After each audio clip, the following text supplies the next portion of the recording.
Cuarto principio entonces, no examines, no trates de interpretar nada. Antes, como siempre, un llamado, por favor, endereza la columna, siente el rostro, siente el aliento que entra y que sale, o siente tu energía interna. Ahora, por supuesto, ahora, siempre es ahora. A propósito de la hora, si el ser humano no existiera sobre la tierra, no existiría ayer ni mañana. Todo sería siempre ahora. Bien, cuarto principio entonces, no examines, no trates de interpretar nada.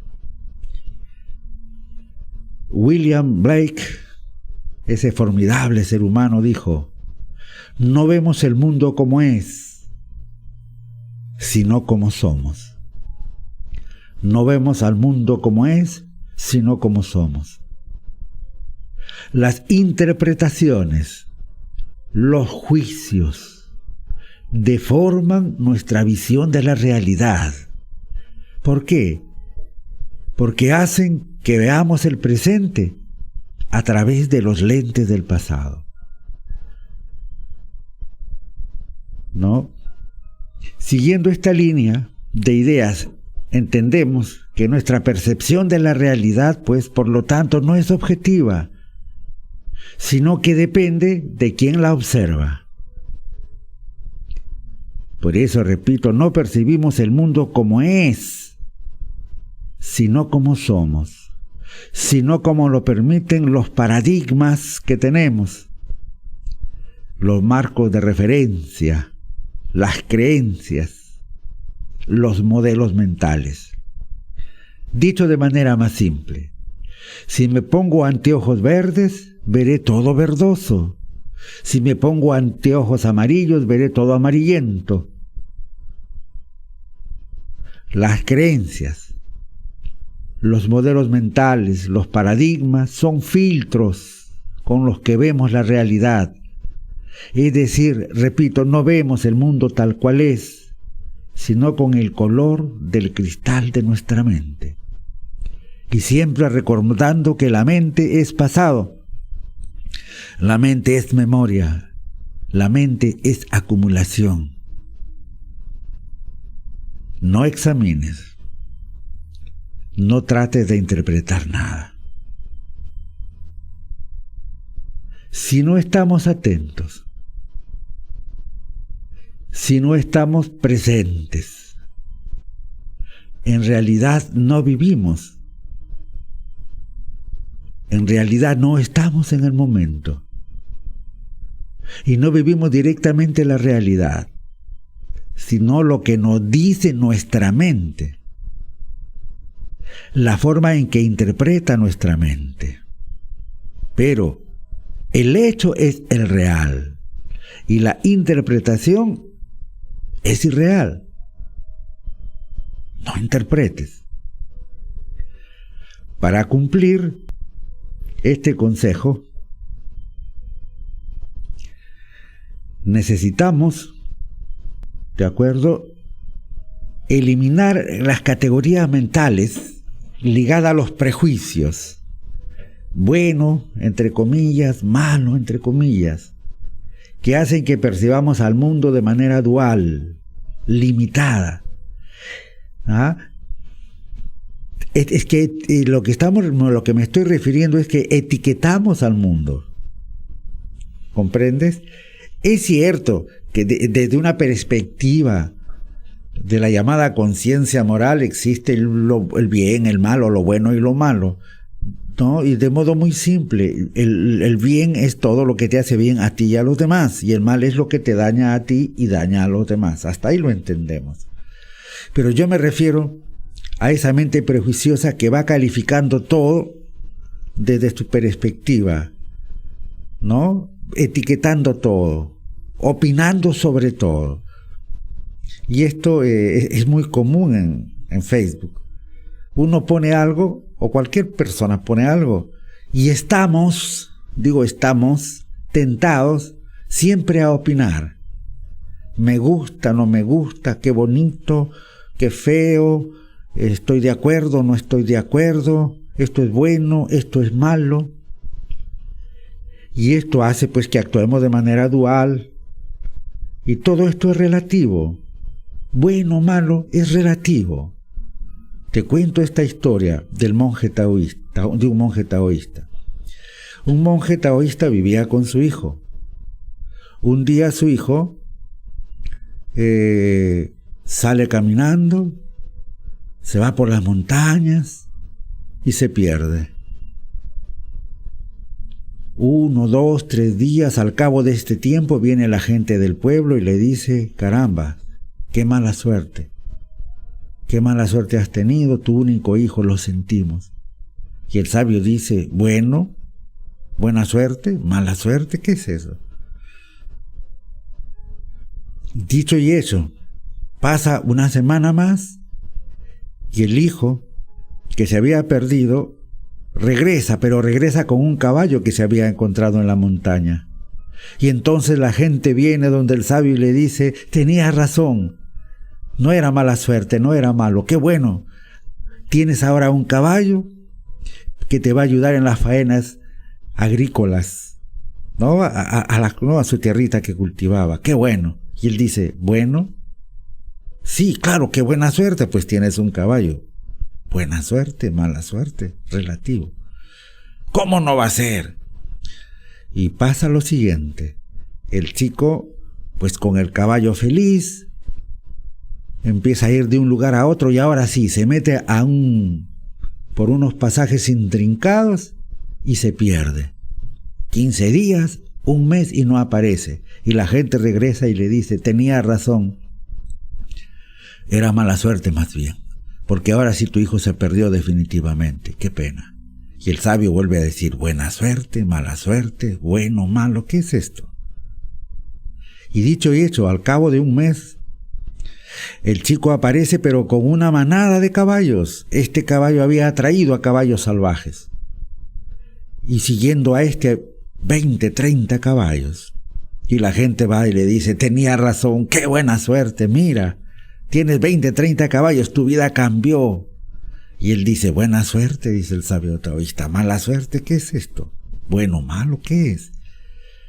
Y entonces el chico empieza a domesticar los caballos, ¿no? Para poder venderlos. Y en eso, domesticando un caballo, se cae y se rompe la pierna. Y entonces la gente dice: tenía razón, qué mala suerte. Mira, ahora tu hijo se ha quedado con la pierna rota, tal vez quede inválido. Y el sabio nuevamente dice: buena suerte, mala suerte, quién sabe. En eso pasa que por este pueblo, por esa época, habían guerras y se desata una gran guerra. Y entonces el ejército pasa levando, reclutando a toda la gente y se lleva a todos los jóvenes de este pueblo, que dicho sea de paso mueren en la guerra, pero no se llevan al chico que tenía la pierna rota. Y entonces es el único que no va, es el único que sobrevive, y la gente del pueblo se acerca y le dice: qué buena suerte, tenía razón. Y el sabio dijo: ya sabe qué, paren nomás aquí. Bueno, malo, es bien relativo.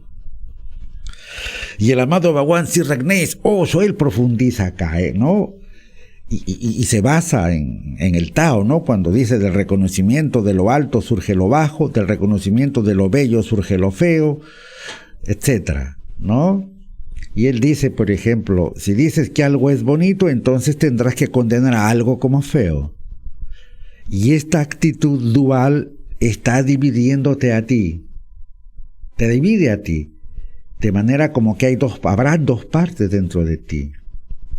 Si dices, por ejemplo, que alguien tiene ira, rabia, furia o está enfadado y condenas y dices la ira es mala, y eso nos han enseñado que es una pasión, es un pecado, etc. Y entonces, ¿qué hacemos cuando estamos enfadados? Nos dividimos y decimos: bueno, tener paz, ser ecuánime está muy bien, pero esta ira, esta rabia que siento está mal. Y entonces hay problemas, porque ya te dividiste, te has dividido y en ti ya hay dos personas: la parte buena que combate a la parte mala, la parte que quiere ser pacífica e irse al cielo, que combate a la parte negativa, a la ira, que está condenada a irse al infierno, todo entre comillas, por supuesto. Y esta división es causa de neurosis, de conflicto, no conduce a nada bueno, solo lleva a la destrucción. No hay ganador. No hay ganador. Una persona dividida no puede tener paz. Y te digo, no hay ganador. Y te pongo este ejemplo, que lo aprendí de Gran Thich Nhat Hanh, un maestro budista. Y él dice, a ver, imagínate que tu mano derecha está dividida y es enemiga de la mano izquierda. A la mano derecha, esto ya es cosecha mía, le pones una tijera, y a la mano izquierda un clavo. Y entonces empieza a pelear. La mano derecha clava la tijera, la izquierda clava el clavo, y la derecha vuelve, y entonces se van peleando las manos.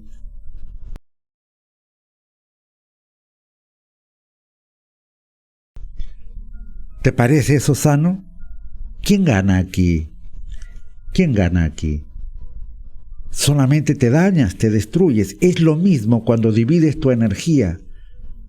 Cuando la neurosis de la sociedad te ha dividido entre bueno y malo de esa forma. Cuando tú te divides dentro de ti, tu energía contra tu energía, tienes que integrar las cosas. No te digo que te tienes que quedar con la ira. No estoy diciendo eso. A veces se malinterpreta cuando uno habla así y dice, entonces debo estar lleno de ira. No.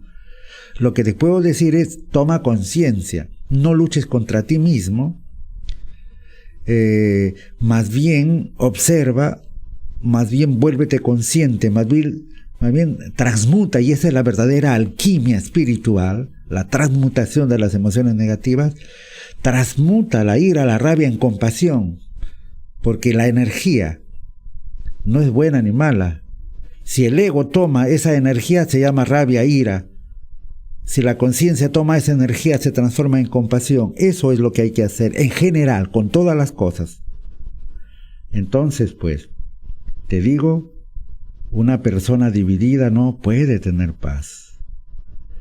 Y esta paz es el final del sufrimiento, a la paz la que buscamos. Es el final del conflicto, pero con una mente que interpreta, dual, crítica, llena de juicios, es más, llena de prejuicios, no se va a dar esa paz. Esa paz se produce cuando te elevas por encima del pensamiento. Se produce cuando vives en esa quietud interior, pero todo es producto. Cuando esa mente, es decir, la sombra de la mente, el ego controlador, se ha aquietado de alguna manera. No examines, no trates de interpretar nada. Visto desde otro ángulo, pon especial cuidado al diálogo interno, es decir, a ese acto mecánico al que el señor Gurdjieff llama la charla interna. Él dice, la mente mecánica, el hombre mecánico, habla, y cuando no hay con quien hablar, entonces se habla a sí mismo. Esto se llama el diálogo interno. En Carlos Castaneda, en la iniciación tolteca que él maneja, esto se llama el diálogo interno. Los literatos le suelen llamar el monólogo interior. Este es uno de los grandes hallazgos, por ejemplo, de Eckhart Tolle, ¿no? Algo que se nos había pasado a todos. Hablábamos de adicciones, por ejemplo. Y él pone énfasis, así como puso énfasis en el ahora, pone énfasis de modo brillante a eso. Somos adictos al pensamiento. La cosa es que este diálogo interno se interpone entre tú y la realidad, entre tú y la vida. También la fantasía y la imaginación son distorsionadoras de la realidad.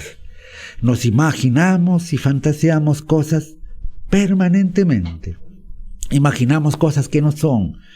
Sobre todo las emociones negativas exageran. Viven al límite del miedo, con el fin del mundo, el fin de los tiempos, la era maya, etc. 10.000 cosas más en lo personal, angustias, proyecciones, creaciones de posibles enfermedades, por decir así, ¿no? Y otra cosa que también impide nuestra percepción clara de la realidad, tal como es, son las suposiciones.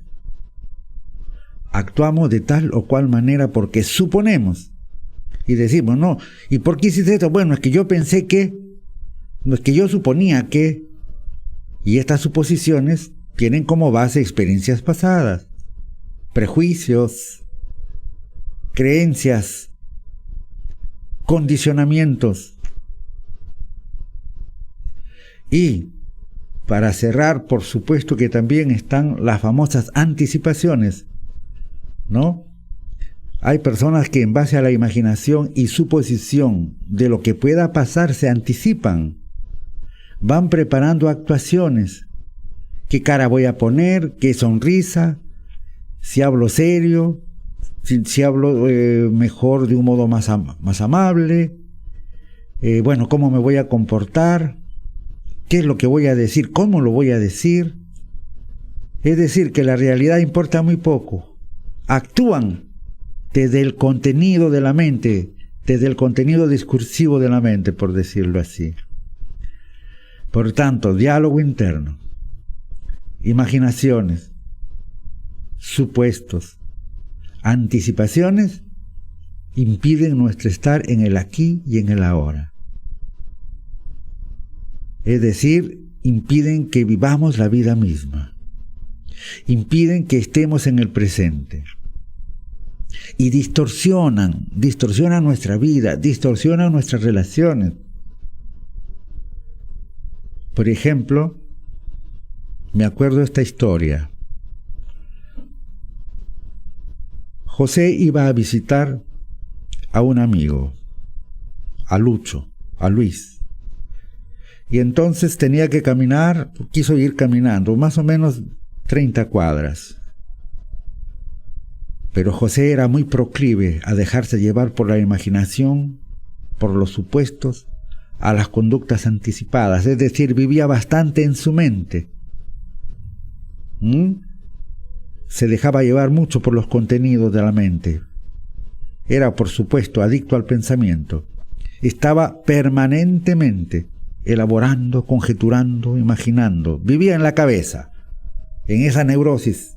¿Por qué? Porque hay desequilibrio. Pensar, sentir y actuar, debes actuar armónicamente. Debe haber armonía. Es uno de los objetivos al que apunta Escuela Vida, por si acaso, ¿no? Bueno, la cosa es que José iba a visitar a su amigo Luis, eran 30 cuadras y empezó caminando. No veía el parque, los árboles, y no estaba en la cabeza. ¿Por qué? Porque se había acordado que hacía 2 noches en la reunión que hubo, Luis le había hecho una broma, y de esta broma se había reído el resto. Entonces él iba pensando, pero a mí me parece que se le fue la mano, es decir, se le fue la boca. No tenía por qué hacer esa broma. Y seguía caminando y se acordaba, era un amigo de tiempo, desde el colegio, decía, lo que pasa es que creo que él desde el colegio siempre me ha subestimado. De una u otra manera, es mi amigo todo, pero en el fondo me subestima. No, yo creo que eso, su posición, yo creo que eso es porque me tiene envidia, me parece. Así es que yo, la próxima reunión que haya, yo voy a mantenerme distante, ¿no? Ya es anticipación, no, yo voy a hablar solamente, no lo necesario con él, no voy a hablar más. Y seguía caminando, identificándose más con el pensamiento, pero no es solo eso. Yo me acuerdo en el colegio, la vez que hizo esa broma, y a mí me suspendieron 3 días por culpa de él. Pero viéndolo bien, no solamente es eso. La enamorada, la primera con la que yo terminé, fue por culpa de él. Yo creo que este más bien no es mi amigo. Yo creo que más bien, ¿cómo puede ser amigo? A un amigo no se le hace eso. Y seguía caminando, ya faltaban 3 cuadras, 4 cuadras para llegar, ¿no? Y a un amigo no se le hace eso. ¿Por qué? Porque burlarse, en fin, no solamente en esto último, sino en el colegio, y entonces así no es. A mí se lo pasa, honestamente, como se dice vulgarmente, a mí se me prendió. Se me ha prendido, decía. Y no, yo tengo que ponerlo en su sitio. ¿Qué diablo se cree? No, porque vive en un barrio mejor que yo, me va a tratar como le da la gana. No, este idiota, así no puede ser. y ya estaba llegando a la puerta. ¿Qué se ha creído usted, vos? Toca el timbre, Luis abre la puerta y de frente ¡fum!, le mete un golpe en la cara. Ándate al diablo, y se regresa, ¿no? Molesto. ¿Comprendes? Bien, eso es, entre otras cosas, no interpretes, no examines, no estés todo el tiempo en la cabeza, no estés tragado por los supuestos, por las suposiciones, por las interpretaciones, por el condicionamiento de la mente. Y pasamos a nuestro quinto punto, al quinto consejo de Tilopa. No controles, no trates de hacer que algo suceda.